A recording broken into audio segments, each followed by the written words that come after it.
Então, assessoria jurídica nos acordos previdenciários internacionais, o enfoque hoje, claro, bem resumido, mas eu vou tentar falar para vocês como a gente faz assessoria aqui no escritório, para esse tipo de acordo, uma abordagem mais prática, sem ir para a parte judicial mesmo, tentar resolver tudo na via administrativa, tá?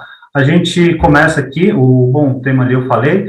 A gente fala muito de planejamento previdenciário hoje em dia, para quem não é da área, planejamento previdenciário é meio que a moda na parte de direito previdenciário hoje. O que seria isso? Para quem não é da área, basicamente, é o seguinte: a gente vê as contribuições da pessoa para ver se todo o que ela está na carteira de trabalho foi para o INSS, a gente planeja a aposentadoria dela, faz algumas simulações e, sobretudo, como a gente está falando hoje, a gente vê a possibilidade dela trabalhar no exterior, se ela já está trabalhando. Às vezes o pessoal nos procura mesmo antes de viajar, já para saber o que tem que fazer, se pode contribuir de fora, tudo isso, tá? Então, eu dividiria aqui, eu chamo que a pirâmide para assessoria em acordos previdenciários internacionais, pode passar, por favor, que eu digo o seguinte: a meu ver, esse tipo de assessoria, ela é calcada em 3 pontos: os acordos previdenciários em si, claro, a legislação do país acordante e os acordos previdenciários, são outros tipos de acordo. Eu vou mostrar por que eu digo isso, porque que todos esses pontos são importantes a meu ver, tá? O doutor Marcos já falou dos acordos previdenciários, então eu vou dividir basicamente aqui a primeira parte da legislação do país acordante e depois os acordos para evitar a bitributação. A gente pode passar ali. O pessoal me pergunta bastante, né, sobre, às vezes o pessoal tem até um certo receio, como o doutor Marcos falou, não é tanto todo advogado da área previdenciária que conhece essa parte de acordos previdenciários, e muitas vezes o pessoal vai perguntar, mas isso é difícil, principalmente que você fala sempre que tem que conhecer um pouco da legislação do outro país, a lei do outro país. Então tem a questão da língua, tem a questão, enfim, né, a legislação previdenciária do Brasil já muda direto, imagina conhecer a do outro. E é verdade, em parte é verdade, mas eu defendo que a pessoa deve conhecer para fazer uma assessoria bacana, uma assessoria completa, pelo menos saber os requisitos para se aposentar no outro país. Então, para quem tem alguma dificuldade com outra língua, a primeira dica que eu daria seria que a gente tenha um acordo com Portugal, né? Tanto nós como eles, nós falamos a mesma língua, fica até mais fácil para pesquisar a legislação portuguesa e para pelo menos ver se você está fazendo uma assessoria para um cliente seu, para falar para o cliente com quantos anos ele pode se aposentar em Portugal, qual o tempo mínimo de contribuição em Portugal. Nós, brasileiros, a gente consegue ver isso na lei portuguesa, a gente consegue pesquisar, ver isso, dá um pouquinho de trabalho, dá, mas aí pelo menos a gente está fazendo uma assessoria completa. A gente tem uma série de acordos com países de língua espanhola, como o doutor Marcos também falou, a gente tem um acordo ibero-americano, a gente tem acordo com a Espanha, a gente tem acordo com a Argentina, Uruguai. Então, a gente, como brasileiros, a gente tem facilidade para ler em espanhol, mesmo que a gente não tenha fluência, eventualmente, mas a gente tem facilidade, tenho certeza, que se a gente der uma pesquisada, tirar um tempo, a gente vai conseguir saber os requisitos mínimos da legislação da Argentina, do Uruguai. Tem algumas peculiaridades, e essas peculiaridades é importante que às vezes a gente dê uma olhada. E também, a terceira dica que eu daria seria que existem obras sobre o tema. Não é muita, de fato, não é muita obra sobre o tema, é um assunto meio específico, mas eu trouxe 2 exemplos para vocês. A primeira seria o do Vladimir Novaes Martinez, até pode passar aqui, por favor, o slide, quem quiser dar uma olhada depois. O Martinez, para quem não conhece, quem não é da área de direito previdenciário, ele é um clássico na área de direito previdenciário. Então, ele escreveu um livro comentando o acordo Brasil e Japão. Então, por exemplo, se você tiver um cliente que está no Japão, se você tiver um cliente que está pensando em ir para o Japão, o livro dele é uma boa dica. Teria uma segunda dica, já passando, agora até fazendo um alto jabá, eu escrevi aqui, como o doutor Julian falou no início, um livro sobre o acordo previdenciário entre Brasil e França. Nesse livro não é um manual de direito previdenciário francês, mas eu tento pelo menos falar dos benefícios previstos na legislação francesa, que estão previstos no acordo entre Brasil e França. Pelo menos aí vocês vão saber, a gente vai saber quais são os requisitos para se aposentar por idade na França, quais são os requisitos da aposentadoria por invalidez, que eu, particularmente, sempre bati nisso. Para fazer uma assessoria bacana, é necessário que a gente saiba pelo menos o básico do outro país, tá? Então, a gente pode passar, eu trouxe 2 exemplos para vocês, para tentar comprovar, vender a minha tese. O primeiro exemplo é sobre o acordo entre Brasil e Grécia. Então, contando um caso rapidinho, vamos supor o seguinte: um brasileiro que ele queira se aposentar na Grécia, por exemplo, ele trabalha, ele vai fazer uma assessoria comigo, com vocês, conosco. Então, ele vai perguntar os requisitos, você vai falar para ele: olha, você pode pegar o tempo trabalhado no Brasil, pode levar uma parte para a Grécia, pode pegar um tempo da Grécia, trazer para o Brasil. E você vai falar os requisitos básicos, né, a idade mínima e o tempo mínimo de contribuição, que normalmente, na maioria dos países, são os dois requisitos que pedem, né, você tem que ter uma idade X e tem que ter um certo número de contribuições para a Previdência.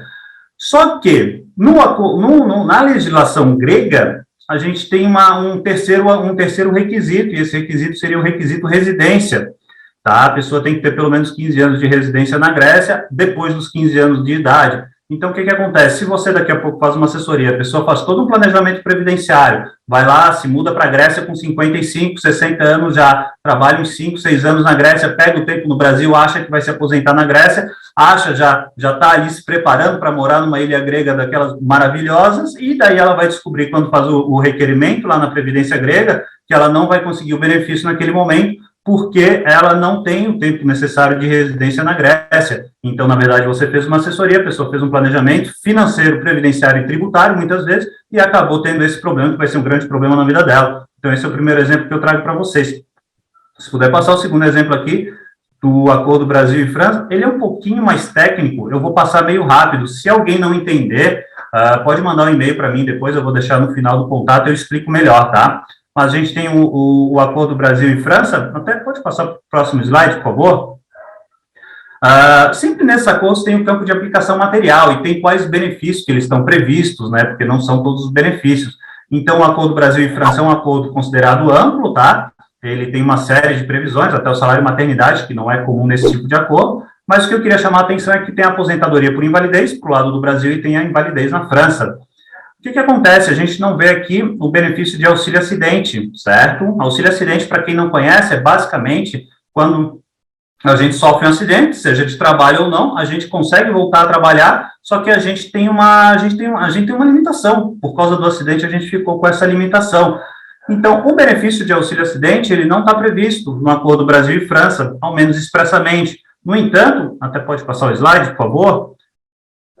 Na lei francesa, eu até trouxe o artigo aqui do Código da Seguridade Social francês, na lei francesa, eles dizem que a aposentadoria por invalidez ela é dividida em 3 tipos. O primeiro tipo seria para os inválidos, incapazes de exercer atividade profissional, que é a nossa aposentadoria por invalidez. O segundo tipo seria para as pessoas que precisam da ajuda de terceiro, e daí essa pessoa vai ganhar um adicional de 40%. Aqui no Brasil isso existe, a pessoa ganha um adicional de 25%. E eles também têm um benefício para as pessoas que inválidas, mas que elas podem exercer uma atividade profissional, que claramente é o nosso auxílio-acidente. Então, na França, eles têm 3 tipos de aposentadoria por invalidez, e o que eu quero dizer é que se um brasileiro for na França, preencher os demais requisitos, ele vai ter concedido um benefício de auxílio-acidente. Mas se um francês vier no Brasil, talvez o INSS diga para ele, olha, esse benefício não está previsto no acordo, você não tem direito. Só que, até pode passar o slide, por favor? Só que tem também o princípio da igualdade de tratamento nesse acordo. E, a meu ver, se um benefício vai ser concedido por um brasileiro na França, e esse benefício existe na lei brasileira, principalmente pela igualdade de tratamento, ele deve ser concedido para o brasileiro, tá? Então, vamos passar, por favor? A gente vai para a segunda parte, que é um pouquinho mais rápido, já para fechar, tá? Acordos para evitar a bitributação. Eu acho essencial que a gente olhe esses acordos para informar nossos clientes. O Brasil tem 34 acordos bilaterais dessa natureza, tá? Esses acordos bilaterais para evitar a bitributação, para evitar a evasão fiscal, esse tipo de coisa, tem 2 artigos, eles basicamente, ele é um modelo que eles pegam da OCDE, tá? Se eu não me engano, e daí eles são meio parecidos, só que não são totalmente iguais, claro. E é nessas diferenças que eu acho que a gente tem que olhar. Tem 2 artigos, normalmente, que eu acho muito importante olhar nesse tipo de assessoria. O artigo, normalmente, é o artigo 4º, que trata do domicílio fiscal, e o artigo 18, que trata de pensões e anuidades. Pode passar, por favor.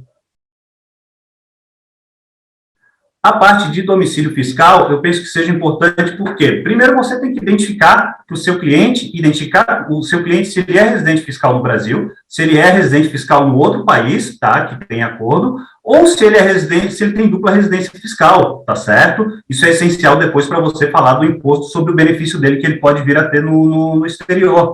Então, você teria que verificar se o seu cliente fez a comunicação e a declaração de saída definitiva, que são 2 coisas diferentes, tá? Tem que primeiro comunicar e depois fazer a declaração, eu não vou adentrar aqui, para saber qual imposto aplicar, e até porque também muitas vezes o pessoal não sabe, mas o imposto de renda no Brasil, ele é universal. Se você é residente fiscal no Brasil, mas você está tendo renda na Suécia, nos Estados Unidos, na França, você tem que declarar isso para o governo brasileiro, e se você não declara, pode ser sonegação fiscal, e depois você voltando para o país, você pode ter um problema grande, tá?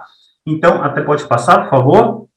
E a gente tem que identificar tudo isso pela parte do imposto, porque quando o brasileiro que se aposenta pela lei brasileira, ele vai lá para o exterior, ele pode receber o benefício dele no exterior, só que ele vai ter que pagar 25% de imposto, tá certo? Então, se ele recebe no salário mínimo no teto da Previdência, ele vai pagar 25% de imposto igual, tá? E tem outra parte aqui que eu queria falar para vocês, do artigo 18, pensões e anuidades, nesse caso, pensões e anuidades são benefícios previdenciários. Por que eu trouxe isso para vocês? Esse é um exemplo, eu copiei o artigo do acordo que o Brasil tem com a Suécia, o acordo que combate a bitributação, não um acordo previdenciário, o acordo previdenciário entre Brasil e Suécia ainda não está em vigor, tá? O que traz esse acordo de tão importante? Ele diz que se você receber acima de $4.000, ele utiliza a moeda americana mesmo. Se a gente recebe acima de $4.000 por ano, que dá cerca de R$ 1.600 por mês, contando que no Brasil a gente tem 13º, então, nesse caso, se você ceder os 4.000, você vai ter que tributar nos 2 estados contratantes. Então, se você, brasileiro, está recebendo uma aposentadoria de 3, 4 mil reais e está morando na Suécia, está lá morando em Estocolmo, você eventualmente vai ter que pagar a tributação 2 vezes. E me parece que é essencial que você fale isso para o seu cliente. Você tem um cliente que está pensando em se mudar para a Suécia, está pensando, enfim, para Estocolmo, para Gotemburgo, e você tem que falar isso para ele. Por isso que eu digo da importância de olhar esse tipo de acordo de bitributação. E, claro, se o seu cliente já está na Suécia e está pensando em se aposentar no Brasil, você também, igualmente, tem que falar, tá? Pessoal, era basicamente isso, tá? Eu falei meio rápido algumas coisas, mas vocês podem mandar, tem o meu contato aqui, tem o meu e-mail, Instagram, tem tudo, tá? Eu fico à disposição de vocês novamente, para mim foi um prazer, tá? E desejo uma ótima tarde a todos. Muito obrigado.